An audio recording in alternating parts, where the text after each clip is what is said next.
today. Thank you for checking in with us and thank you for showing your faces. It's always great for the presenter to see who she's talking to. So thank you for joining in with us. And we just have a couple of announcements before we get started. So, on behalf of Kathy Collins, who's our president for Greater Kansas City NIA, and the Emerging Leadership Committee, that's Vanessa Sims, who's the leader, and Valeria Williams, who's on call. Hello, Valeria, and myself. We're glad to present to you today Building Your Professional Network with Miss Sherita Hardy. Now, Sherita is the Vice President of Relationship Development at Amwins Insurance Brokerage, and she brings over 29 years of experience to the insurance industry. She's involved in a lot of things, so we're so grateful for Sherita to break out this time over lunch to share with us. She is the Vice President of Relationship Development, like I mentioned, but she's also involved with NIA's National Board. So she's committed herself to Wholesale Specialty Insurance, that's WSIA Talent Outreach Committee, and the BWII, what we call the Black Women of the Insurance Industry Committee. And there's so much more. I know you've read about it in her bio that we shared with you, so I'm going to leave the rest for you. But I want you to know the connect with us for NIA. She is a founding member of the Dallas chapter, NIA. She's been recognized as one of 2025's elite women, and we're glad to have someone who's not only in the industry leading diversity, equity, and inclusion for AmWins, but also she's credentialed. So we know she's certified. I won't say certifiable, that's me. You're certified in the insurance industry. So everyone who's on the call today, I just want to let you know that in the chat, you'll see announcements from me about upcoming NIA events. So please pay attention to those. We're glad to have you on the call today. The Emerging Leaders Group, we're going to take a break for summer, but we're going to come back to you in October, okay, for our third series. If you were on the call last week, you know that you're in the running in our raffle for a great, big, humongous prize in October, okay? So continue to join us on each and every Emerging Leaders webinar, and we'll make sure your name is in that raffle. So we want to let you know that there's a book recommendation that we're going to put in the chat as well. And with that, Ms. Sherita Hardy, we're going to turn it over to you so that you can share with us Building Your Professional Network. Yes, thank you so much, Miss Evelyn. Thank you guys for having me. I almost want to, can I get a copy of that recording so I can play that later for other people? So I appreciate that. And of course, Kathy and I, we go way back when we were both, it was when Janelle was your past president was president, and we connected back then. And of course, Vanessa, who reached out to me, I've worked with Vanessa for years as well. So I want to get started because I did a whole lot in this. So I want to make sure we get to most of it, if not all of it. So you should see on your screen, and I'll be looking over here because, you know, you're here and the presentation is there. And so if I miss a question or something, just shout it out, unmute, however you guys want to do it. But we're going to save time at the end for Q&A. And I cannot not acknowledge my niece is on the call, Tiara Love. That is my brother's daughter, like real family niece is on the call. So I wanted to make sure I acknowledge her too. Okay, let's get started. Let me see if in heads up, two things. I told Miss Evelyn and Laura, I went and got a steroid shot because I was getting sick. So I'm still dealing with a little bit of a cough. So if I cough, I'll take a sip ahead of time. And then my light, you know, with new builds, they turn off every 20 minutes. So you're going to see me go back, wave to cut the light back on. That's what's going on. So let's get started. Uh-oh. Did it change? Yes. So here's our agenda today. We'll be exploring these 4 topics. So proactively strategies for expanding your network, tips, leveraging, and protecting. My goal is not to read slides. I don't like in print, when you're presenting, you never like read your slides, just a tip. So what you see on there, I'll say other things, but this is just kind of a guide for you. So looking at making sure. So proactive growing of your network isn't about just gathering contacts. It's about building meaningful relationships that lead to real opportunities. What sets it apart is being intentional and consistent. So let's get started on some tips. What you see on the screen, it kind of gives you like 3 tips, but I want you to understand the very first thing that you need to do is be visible. You have to, on LinkedIn, I try to make different posts, and I know we have social media too, and I'm sure you all have Facebook and Instagram and all of these sites, but you got to be visible. There's, you share insight, engage with thoughtfulness on other people accounts. You just kind of interact with them online. That's another way to kind of get conversations around the industry going. Then when you eventually reach out to people, they're kind of aware of you. I have been to several conferences, several meetings, and someone will say, I feel like I know you. And it's strictly because of the interaction on LinkedIn. So, this is one way that you can kind of start moving your network and start building it is through interaction on LinkedIn. Vanessa actually tagged me, and I'm going to go back to it and ask questions about how do you kind of I think it's going to be around how you kind of block your time and have time away from work. And she asked me, she tagged me, and so I'm going to interact with that post. So these are things that you can kind of do to start getting some leverage on LinkedIn. Another thing I'll tell you too, a lot of times you're in a community with people. Naya, you should be connected with everyone in Naya because then you'll be able to have interactions with their posts too. National, locally. I tried to follow all of the Naya chapters. These are just other ways to continue to build my network. Um, so here you're gonna see when you're building, like for emerging leaders, networking shifts from just meeting people to building influence, credibility, and strategic relationships.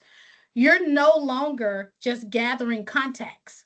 You're positioning yourself as someone who's trusted, who people will recommend and bring into opportunities. Hence how I'm here today. It's about the networking. Vanessa reached out. Now I've asked Vanessa to do things for me. She spoke at the Black Women Conference. I've introduced Evelyn on a panel. And so you just interact and it become a give and take and you build a whole relationship. So keep that in mind. Most emerging leaders over focus on people who are above them.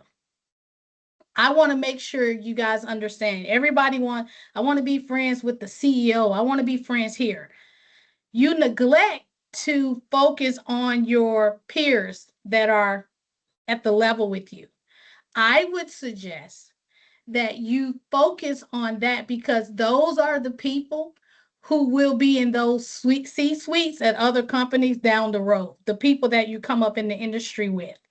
So my mother used to always say, never burn a bridge because you never know when you'll need to go across it. So I'm very strategic about not doing it. I'm always kind to people. I try to be available when I can to help people. So keep that in mind. And last thing I'll say on this slide here is you need to ask yourself, where do the decisions and reputations get formed? And most of the time you have to ask yourself that, and most of the time, where does it happen? Usually in those rooms in meetings. You need to connect with your boss, your team, so make sure that's in the front of your mind always. So how to start building long-term relationships. What you see on the screen, those 3, I'll tell you, looking at the first one, when you're known as someone who creates value between others, your network compounds quickly, real quick. Everybody on this call Hopefully, if it's, and even the call with Miss Rebecca last series, hopefully you'll connect with me after this, and then we'll start building a rapport. So as you're doing this with your network, try to, I'll give you a tip that I do. I try to say something to the person when I connect with them to remind me of where I know them from. Just a little tip. So if you email or message me through LinkedIn, oh, Sherita, I enjoyed that awesome presentation you did today, um, with Greater Kansas City, and I would love to connect. That's going to remind you of how down a year from now, you meet so many people. A year from now, you won't remember how you met Sharita. So this is a way that I kind of engage with people. Just a little tip for you. Second, you have to engage and be very intentional. Not just when you need something. Don't be, I mean, how many of us can see when a call come in like, oh God, what do they want now? You don't want to be that person either. So don't always or only engage with people when you need something. So be very intentional on just some engagement. Like I said with Vanessa's post that I'm going to go back to and engage with it, she just tagged me in it. So just kind of have that interaction. And lastly, your network should reflect your next role, not your current one. You're always wanting to know, like, where am I going next? And that's going to help you facilitate how you build your network out. If you're trying to get into Amwins, which is the best company ever, you would probably want to connect with Amwins people. So you can get to know what is the culture really like and those things. So you start building your network that way. Does that make sense? All right. So here we are, tips for engaging meaningful conversations. This one is going to be effective communication is vital in establishing trust.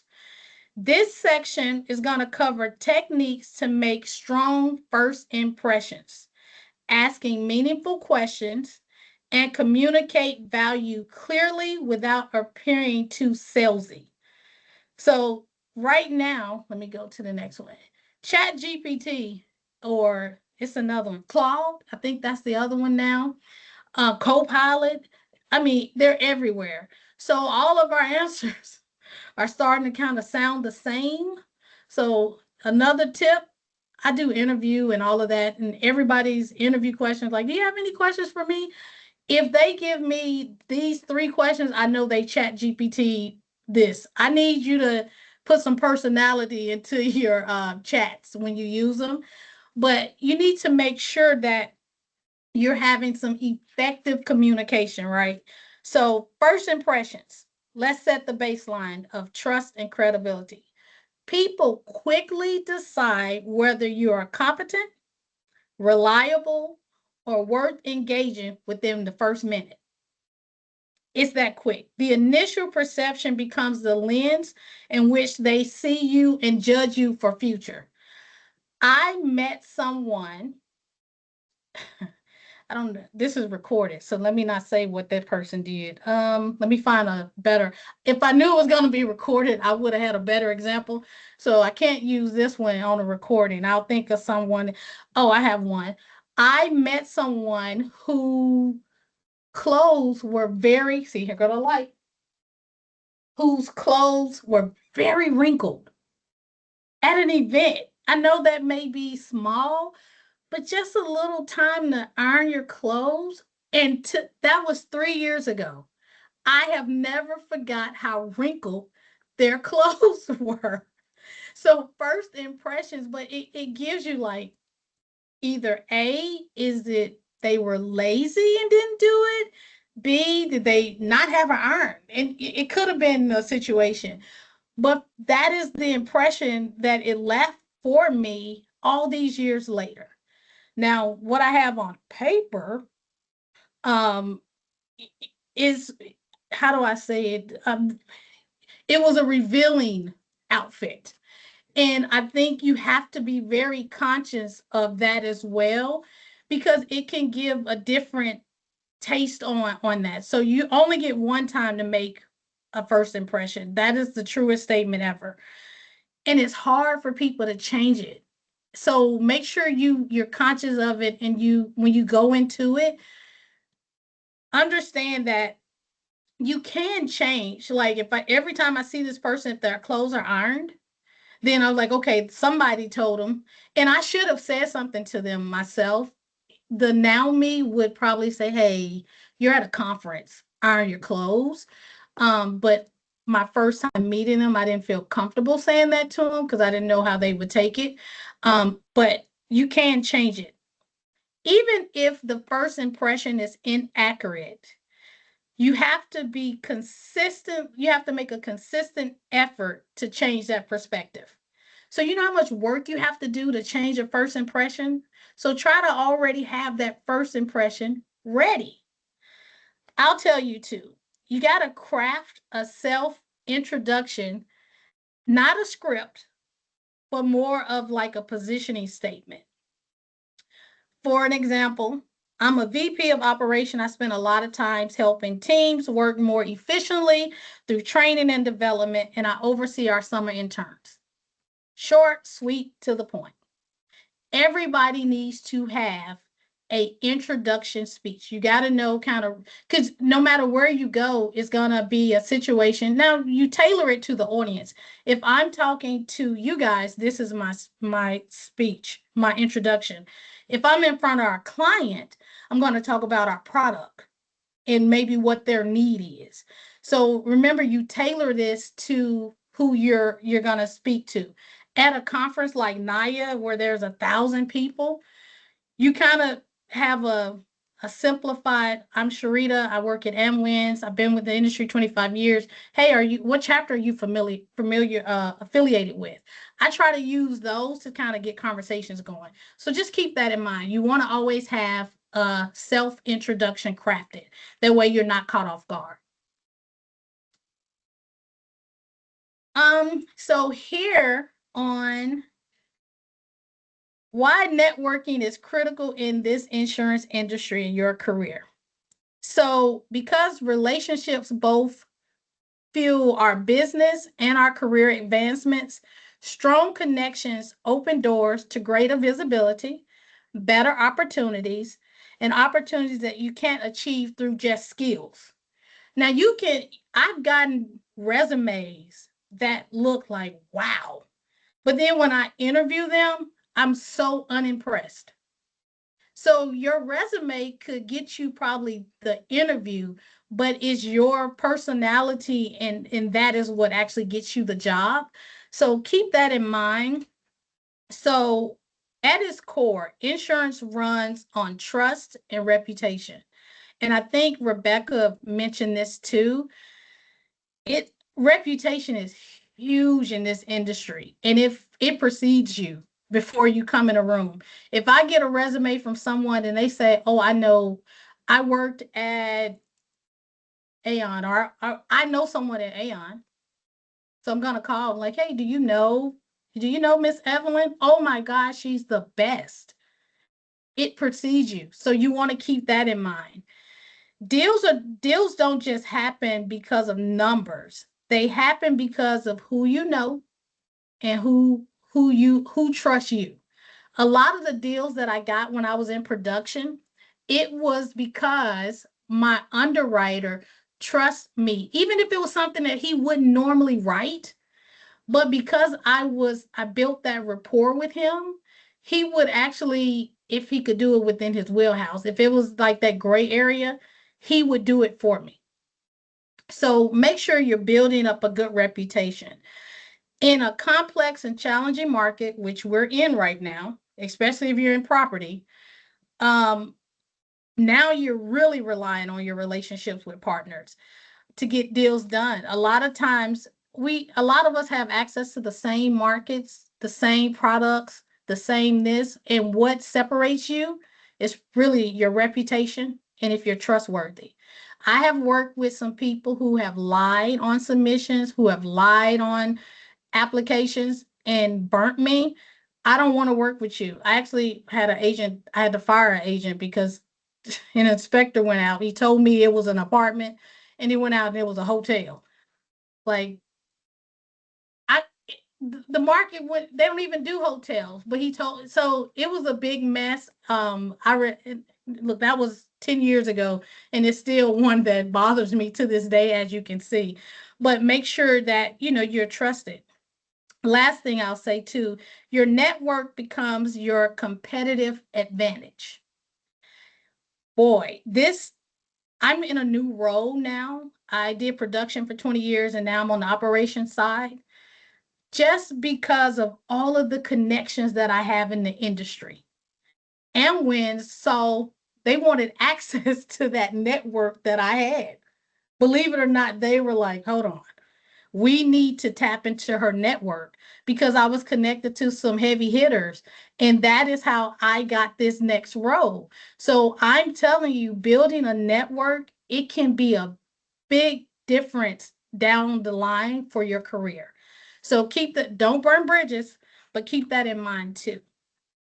I'll also say, on a second point, many opportunities come through referrals, visibility, and relationship, not just job postings. I would ask on this call, you can drop it in the chat as I'm talking. Your next position, did you get it? The position you're in now, did you get it through a job posting or did you get it through a referral? And just drop if you can put it in there. Most of us, for me, this job that I got now 25 years ago, I've been with Amwins, was through someone I knew. It was a referral. I didn't do a job posting. Look, all of the people referrals. So that's how you know it's very important to build a good network of people, be trustworthy, and do that. Most jobs come from referral or your relationships. Sharita, Um, we have three people who've submitted that said theirs was from referrals. exactly. So, I mean, it's one of those that very seldom do I, and nowadays with spam, I'm scared to click links because I almost had a scammer who called me and like, I need to get in your computer. I'm with your Amwins IT department. Oh, and it wrong IT on the phone. They're getting so good now. So I don't click links. So again, it is referral. Um, hold on, let me see. I saw a chat. Can I see the chat? Hold on. Yes, I can see the chat. Every position I've held the last 19 years. There you go. It's a referral. So what I'm saying is spot on, as you can see. The stronger your relationships are, the more access you have to insight, mentorship, and career guidance. Mentorship is a big thing right now, right? Everybody wants a mentor, a sponsor, and all of these things. But you get those through this network. I'm you guys have Evelyn on the phone, you have Laura, you have Kathy, you have Janelle. These are people that these are some heavy hitters. So I would suggest if you don't have a mentor that you get a mentor. But this is how you continue to build that. Over time, the network doesn't just support your career, it accelerates it. I told y'all the job that I got is because of the connections I have.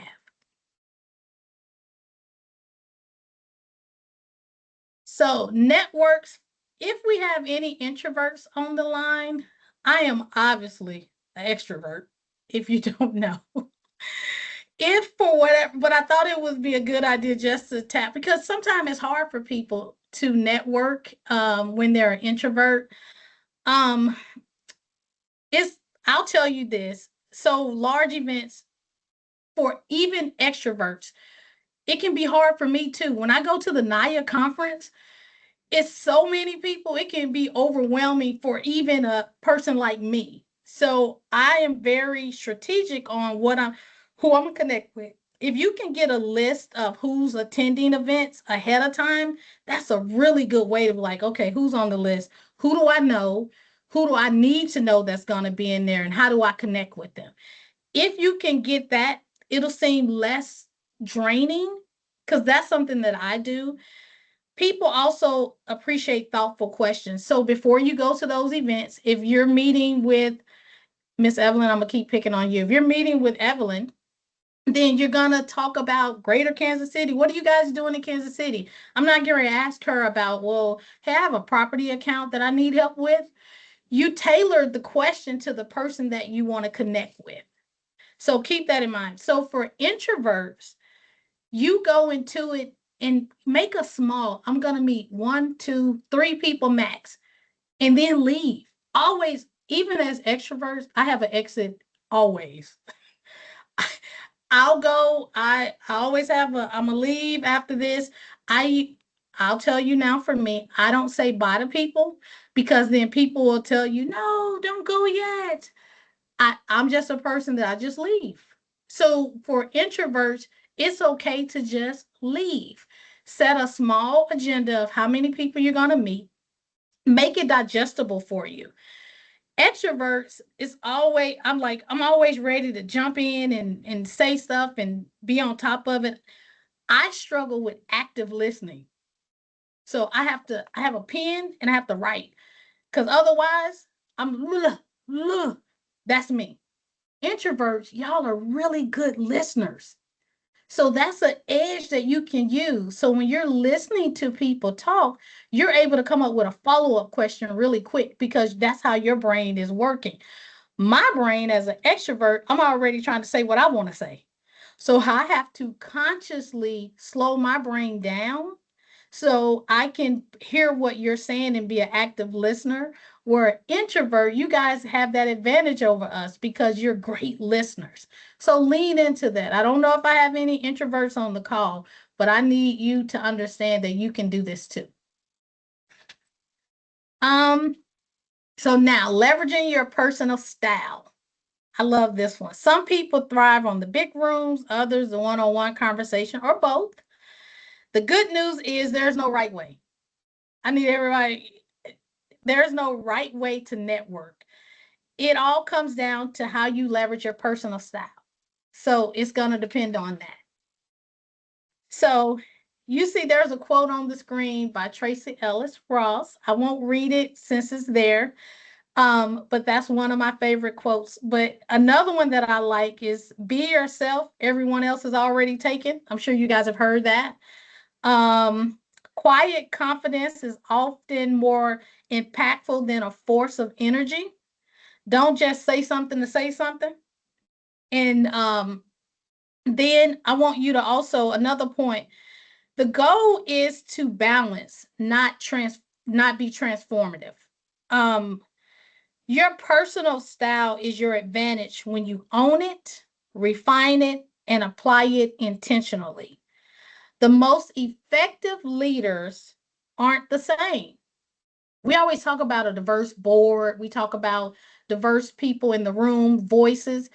It, there's so many studies that tell you having a diverse board or diverse people in the room is so much better. I always tell this story. I had a friend of mine tell me that I'm not an iPhone person. I'm team Android, but for the iPhone users, when Apple first made the earbuds, they didn't have women in the room. So when they made them originally years ago, they came down over these cute little holes that we put earrings in. And so they were like, that's not going to work for women. We wear earrings. So they had to go back to the drawing board because they didn't have a voice in the room to tell them that's not going to work. So don't try to be like everyone else. Just be you. It's so much easier to be you. Um, so I wanted, there's only one clear, consistent way of how you show up. And it has to be the way that you are. Being authentic to yourself is easier if you just lean into it and build around that. There are people who try to be someone else, and to me it stands out like a sore thumb that that's not you. Now let's protect our network. You built it, you learned how to leverage it, but building a strong network is only half the equation. How you manage it, protect it, is this is how you sustain it over time. It's a consistency, trust, and intentionality behind your interaction that turns connections into long-term, meaningful partnerships. That's the end goal that we're all trying to do, right? So here we are, how we're going to maintain it. Protecting your network, especially as emerging leaders, is about maintaining the trust, credibility, and the quality of your relationships.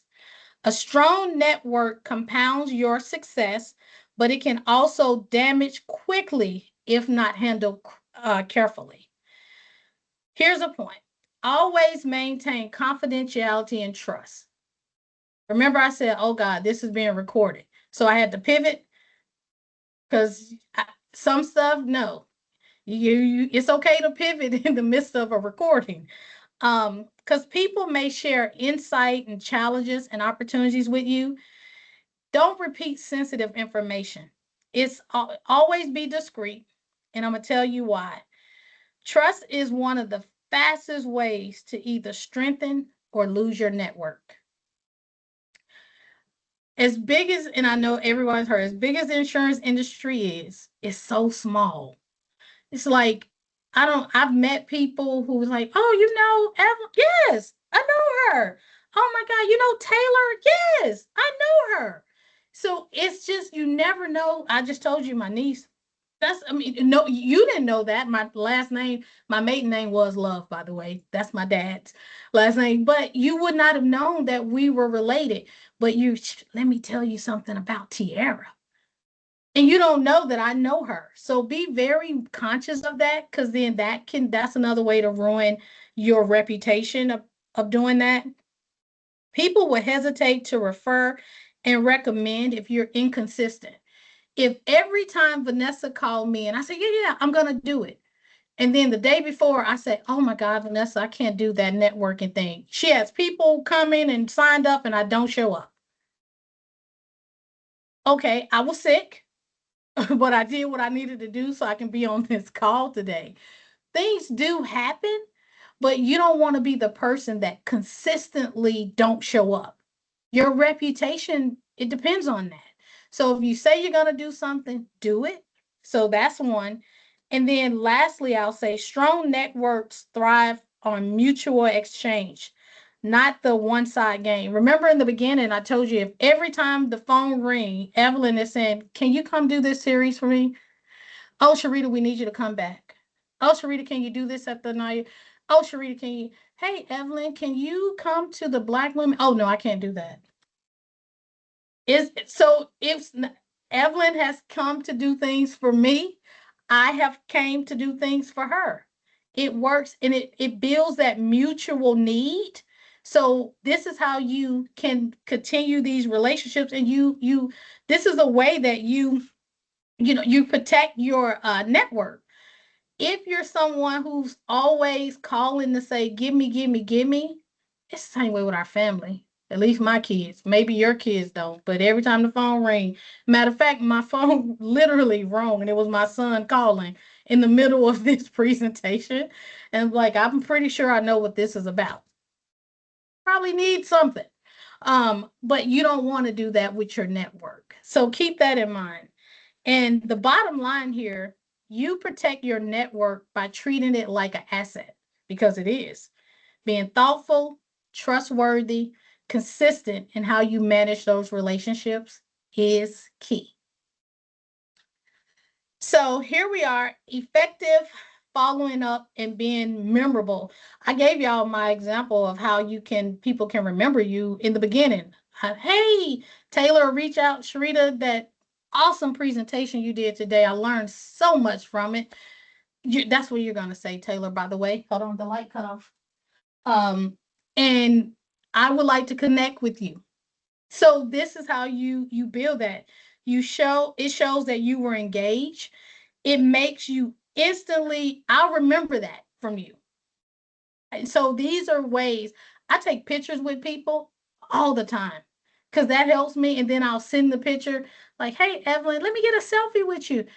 I probably have at least 3 selfies with Evelyn at this point, but we were on a panel together. I'm on here. So now I won't forget Evelyn. It starts a rapport, but when you meet 1,000 people, it's gonna be hard. Now there's still some I don't remember, but the ones that you want to have a meaningful relationship with, you do those type of things.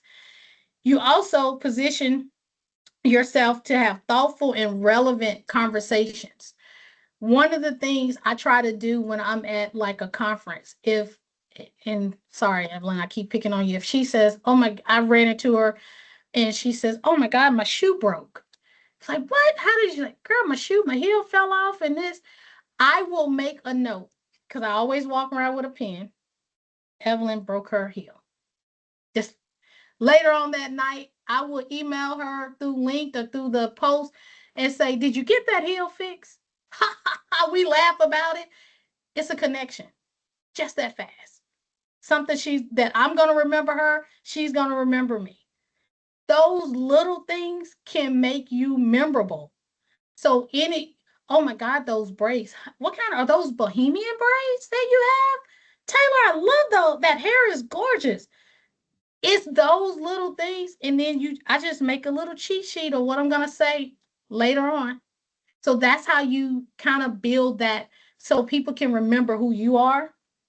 And consistently over time, what it builds is that recognition and it keeps you at the top of their mind. So you follow up. If you see an article or something like, oh, Evelyn, I found out there's a person who fixed shoes in the area. That would have been the perfect place for you to go that day. Ha ha ha. Little things like that. It will help you try to just build that rapport with people. So when it's new, you want to figure out a way to connect with them. And then later you've had this laugh and then, hey, Miss Evelyn, can I get on the call? I would really like to pick your brain about something. She now remembers, oh, this is the girl who talked about the heel that I broke. She's going to remember me. So these are different things that you can do. And so the last thing I'll say, and hopefully I've left time for us to have some Q&A if you guys have any. So the conclusion here, the most successful professions in insurance build relationships before they need them. Before they need them. You focus on trust, consistency, and the value over time rather than quick wins. I didn't call Evelyn last year and said, hey, I want your company to be a sponsor of the Black Women Conference. That was not her first time hearing from me. This is true. I really did email her and ask her to be that.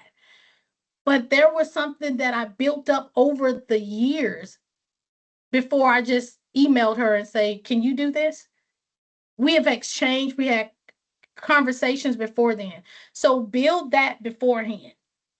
From your first impression to everyday interactions, your credibility, communication, follow through shapes how others perceive and advocate for you. So you want to start working on that now. You don't reach out to say, hey, I don't have a job. I need you to help me. You reach out now to build that because right now you have a job, but you want to build a network in case you need it. We said in the chat, now that I see all the people, it's referrals. So you build that now. Third point, in this relationship driven industry, the strength of your network directly impacts your access to opportunities. We need referrals, information, and long-term success. I told you, I got this position in Amwins that I'm in now because of the network that I had. So it's one of those you want to start as emerging leaders, you want to start building that now. Fourth point, be prompt, be personable, be purposeful. That was what you turn a single interaction to that's lasting and valuable. It'll be a valuable connection. Don't just message people just to message them and flood their inbox. I get now, some people have it set up where when you accept their LinkedIn request, you automatically get this automatic response from them. I know that's set up where they do that to everybody. Delete, unfollow. For me, that's what I do because I feel like that's just me. You don't have to do that, but make sure you're making it a personal touch. Hey, Sherita, I want to connect with you after that presentation today.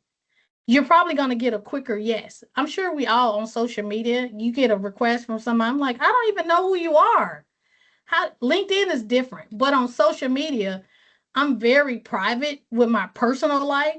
So people who inbox me and just say friend request from John, I don't know John. No, but if John says, "Hey, Sharita," and he probably still won't get accepted, I know Evelyn, and she is who told me to reach out to you. He'll probably get more attention because he knows someone that I know. So that also helps you build your network. So I'll tell you this, the strongest networks are intentional, authentic, and protected. By leveraging your personal style, engaging in meaningful relationships, maintaining trust, you build a network that not only grows, but continues to create throughout your career. So that is my presentation. I went to it kind of quick because I wanted to make sure I left time for us to have Q&A or any discussions that you guys may have. Well, thank you, Sharita. Yes.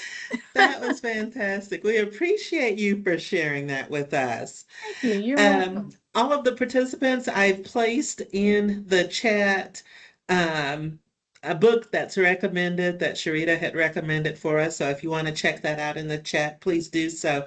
But please come off mute and ask any questions directly to Sharita since I didn't see any in the chat while you were talking, Sharita. Okay. Are there any questions? Because I want to say something. Okay. I do. Well, one, I'm an active listener as well, so I've been making my notes, right? And nothing you said to me was out of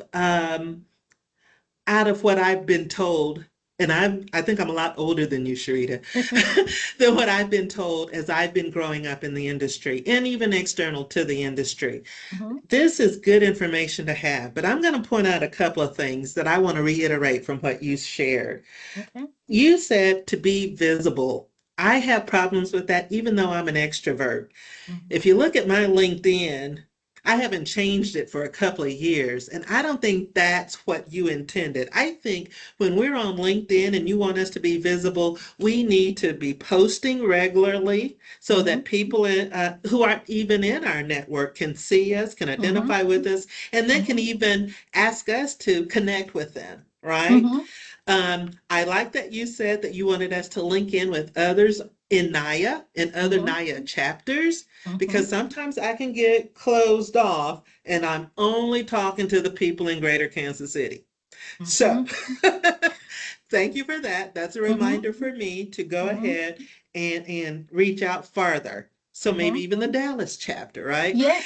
And even the Chicago chapter. And guess what? We have firms in New York and DC, and I've yet to reach out to them. So I've put that on my list of things Okay. to do. Mhm. And then the other thing, one of the last things, and I'll leave the floor open for others. Uh, I wrote down, and then I started. Your network becomes your competitive advantage. Mhm. So I'm going to ask you probably offline, but I'll ask you here online too, since this is, we all support Okay. each other. I need your job description because I liked that someone referred you for your job because of your network. And we've Mhm. been talking about that. And I think it's going to come to me pretty soon that I need to help our talent acquisition team to write Mhm. up something that's equivalent to community engagement. Mhm. And I don't know where to start. So, Absolutely. I yes. but that hit, yeah, that hit home to me. It's like the reason they came to me to help them with writing the job description is because of my network, and I'm not leveraging it enough. I think they know behind the scenes how I'm connected, Mhm. but I don't flaunt it. That's just not who I am. But I think those who are in positions of power understand how I move in certain Mhm. networks, and I appreciate that. So now how can I put that down on paper for someone else who may be my successor? So thank you. Yes, I can help you with that. I'll tell you something that I did when because I created the role that I'm in for Okay. Amwins. It did not exist. And I literally went on LinkedIn and looked at people who I thought was doing the things I wanted to do. Mhm. and grab from their description Okay. on LinkedIn or what they do. And then I put it to paper. And then it was like, after I get a list of things that they do, I actually reached out to a couple of them, like, well, do you like what you do? What is it detail? And Okay. they gave me a little more insight. Then I crafted. Now I took things off because they was like, oh, I do this. I'm like, nope, I don't want Okay. that part of the job. Okay. And I literally crafted it and I presented it to our C-suite and said, this is something that Amwins does not have. And it was also, and it entailed building relationships with organizations like NIA, Mhm. Layla, WSIA. So I'm kind of helping be the facilitator for a lot of those avenues. But I just created it. We didn't have I someone like that that. did that. And they was Okay. like, oh, well, we do need someone to kind of wrap our head around as a company with so many locations. It was hard to try because you have people in Chicago supporting Naya, you have people in Dallas supporting Hmm. Naya, but Hmm. Amwins overarching, we needed someone to understand a bird's eye view of that. Okay. So that's kind of how it Good. started. I Yeah. appreciate that. Thank Mm-hmm. you. Mm-hmm. Yeah. Other questions for our speaker? Taylor, you gotta have a question. I called on you twice. I just call people out. And then my niece, you better be ready, Tiara. I mean, I think I would love to hear a little more about like your day to day. Mm-hmm. So, I'm on operations. So day to day, some of the things that I do, I'm over our summer interns. I do a lot of because I was in production for 20 years, which is also what I added to my job description. I train the people who are next. I've always wanted to give back. So I do training on production, like what's a good servicing standard? And I sit with our newly hired within the last 2 years. I do training with them. I mentor in our office on simple things. This networking that I'm doing with you guys, that's something I do internally. I made it a little different for you guys, but internally I do those. I have people come in my office all the time, which is why I had to close my door. And I have a little red light up here because people door closed doesn't mean they'll just still come in. So I had to put a red light on my computer, like I am literally for real busy right now. But I also help them to navigate different problems. So sometimes it's even, navigating how to have a relationship with their boss. Sometimes the boss sits in here and want to know, how do I navigate this issue with the teammate? So I'm just the person because I had the luxury of sitting on both sides. So I'm a liaison for that here. And that's literally what I told Amwins I wanted to be, was a liaison. I wanted to be what I wish I had when I was coming up through Amwins. And they said, absolutely, we need someone like that. They trust me. So I was one of them. So I'm almost a connection between them and HR. So it just was a great plug and play. So Amwin saw it and it was like, you're right. We need that. I love that. Yeah. Yeah. I have a question. Yes. Um, so I recently moved into a leadership role 2 years ago, and as one of the only like minorities in our leadership team, with sitting in our Kansas City location, I was able to garner the support of our president to attend the NIA annual conference last year. And Mm-hmm. so as a leader, she felt like hey, this would be a great networking opportunity. Also, our company is again not very diverse, so I think from a DE&I perspective, she also thought there could definitely be some ROI from that instinct, or excuse me, from Mm-hmm. that perspective. So Mm-hmm. I'm curious, what your, I guess, guidance or what you would suggest with regards to, I want to make this an annual thing within our company. Naturally, it was my first year attending. I'm new to NIA Kansas City. And so, although I've made some, I'm starting to make some connections professionally, I know that they are going to want to see how that's impacting, our business, our Mm-hmm. overarching business from an Mm-hmm. enterprise perspective. And Mm-hmm. so, just curious if you're able to provide some guidance on how to even tee up those conversations so that I can continue to build my personal professional network but also, our company is making some significant expansions on a national level that I know if we could kind of get the word out and make some connections, that some of the other folks in the insurance industry could certainly take advantage of. So I guess it's kind of a twofold question, like how to tee up those conversations so that they will continue to support participation in some of these, national conferences. And even, I have an employee that attended with me, and also the best way to create a network so that, I am able to, tell them about the return that we're making and the connections that we could be potentially making and what that looks like. Yes. So, and I wrote the 2 questions. So a lot of what I do, and just so you know, that's across the board. Any conference that you attend, companies want to know what's the ROR, what's the rate of the return. It's a business. So you have to, a few things that I do whenever I leave a conference. My direct report is going to know how great it was and all of the professional development and all the contacts that I made and how the network that I built. They're going to get that information from me so I can make it so they understand what I got out of it and how it's going to make the team better, our office better, or this. That's one. So whenever you return from a conference, you got to make sure you share this information. A lot of people come back and they're like, oh my God, that was the best thing ever, and never say anything about it. So when it comes around a year later, your boss is like, well, how was it last year? Because you gave them nothing. So I'm very intentional on talking about it and sharing it. I told you some of my presentations that I do. I come back and use from the Black Women Conference, from NIA, from WSIA. I come back and I'll make a presentation about something that was said at the conference and share with the company. It's like, wow, well, where does it? We just did something on the AI. AI is a hot topic. So you go to these conferences and you attend some AI classes and they're talking about this, and you just do a notes and build something from that, something that you learned with AI, a relevant topic, bring it back. That's something that they can use later. You'll be able to tier it and use it for later. The second part, you said, what's the best way to create a network? When you're there, you kind of, with Naya, you kind of know if I'm not sure who you work for, but like with MWINS, our client is going to be agents. So I'm going to try to connect with agents while I'm there.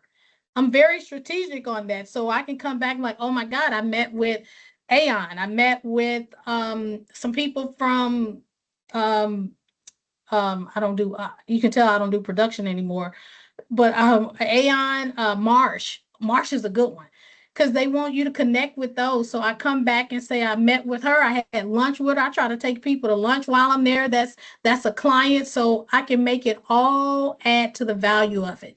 So whatever your client base is, or even if it's underwriters there that I needed to get a deal done that we work with, I'll connect with them to continue to grow that network and the value that I bring back to my company. So be very intentional about it. That's super helpful. I did do a write-up and shared that with everybody in a LinkedIn post, and then we're actually doing another kind of a ERG/NIA overview within the next couple of weeks within our company. And I guess for us, so I work for Avant Specialty Benefits, and we're on the EB side. And so within NIA, like I know there's a couple of folks that work on EB, but I know there's a lot of like P&C, and so. And not just within NIA, just in the industry in general. Do you have any suggestions on how to identify those folks that are within EB? Like maybe, like reaching out on LinkedIn, or like, I definitely want to make sure that, they feel like we're making some meaningful connections, although I feel they're meaningful. We certainly want to make sure that we're connecting with folks that are within the same, realm of insurance that we're in as well. So just curious, that was kind of the second part to my question as well. So, there's a search engine in LinkedIn. If people use certain words in their descriptions or their title, you can find people with that in their descriptions. So when I told you I was looking for this job description, I put in there it's been 6 years ago now. I think I did relationship managers. And I just typed that in the search engine and it pulled up people. So some people I was connected to, so I kind of reached out to them. You can probably put that into the search engine and see what pulls up. When I did the Black Women Conference and I wanted to search for nonprofits who support Black-owned business, I put it in the search engine and it pulled up all these people who support nonprofits that are Black-owned. I just reached out to them. So use your search engine to kind of help you narrow it down and then connect with people that way. Awesome. Sure. Thank you. Yeah. Thank you, Ashonda, for your questions. You have Daniel in the chat, and then you have Sarah who's raised her hand. Okay. Daniel's question in the chat is, would you be able to speak on how to maintain and or build relationships when it's a difficult conversation? Yes, we all have had to have those. I tell people whenever, because that's something that I told you, I kind of help bosses have those conversations with team members or team leads. I don't like the word boss and I don't like the word manager, for the record. I like leaders.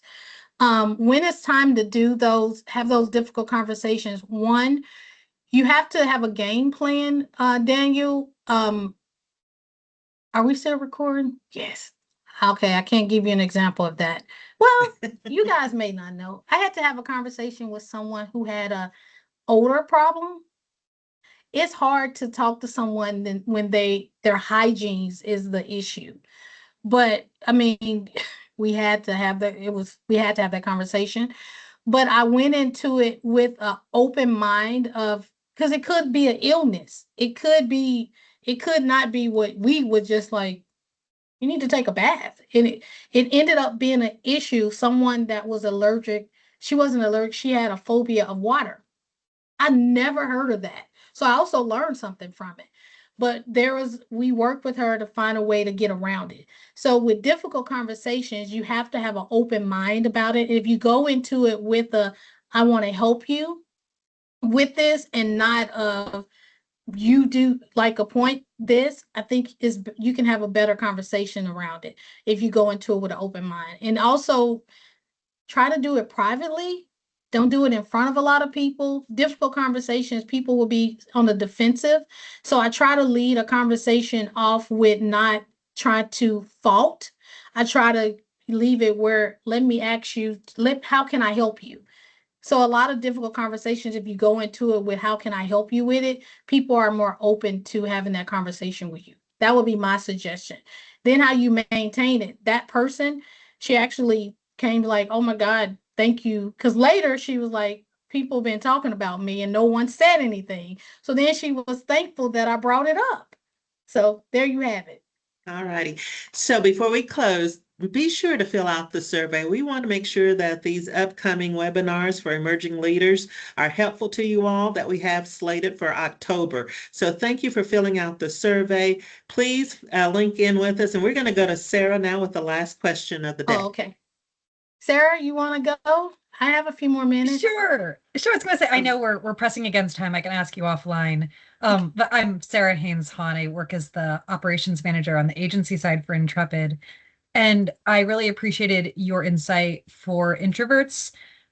It's something that I struggle with. And I think I find myself, especially when I reach out or I feel like I'm doing these things, like I'm taking the notes, I'm trying to be really thoughtful and an active listener. If it then comes to a point where I'm following up or reaching out and I don't hear back, how do you balance like not taking it personal versus, is it a strategic game of numbers? How do you think about that? I never take it personal. We're in an industry that, especially with the masses, if I've met Evelyn and we rapport and then she just ignores me, I'm gonna take that personal because I've built that rapport. But someone that's new, who they don't know me, I don't really know them, it's not personal. I don't know you enough for it to be personal. So I try to tell people, always deal in facts, remove feelings, because the feelings is where we get all messy and, well, I feel like they don't like me. Well, did they say that? Did they do something that made you think they don't like you? And a lot of times we self-sabotage. So a Mhm. lot of your personal, when you take things personal, is because you're self-sabotaging. So don't allow yourself to go down that rabbit hole. Don't take it personal. Now, if they give you a reason, that's different. But outside of that, I don't take it personal. Well, again, to all of you who've joined us on this call, thank you so much. We appreciate Yes, you investing in us this hour. Sharita, thank you so much. We greatly appreciate your absolutely. wisdom. And I want to be great auntie to Tiara and say, come off the camera. I want to see who you are, girl. Say hi to your auntie. And she's absolutely Hello, beautiful, by the way. Auntie. Hey, honey. Hi, guys. We're going to stay on Sorry, I'm just a kind few minutes while you're taking the survey. Laura and I aren't going to end it just yet, but if you need to jump off, please do.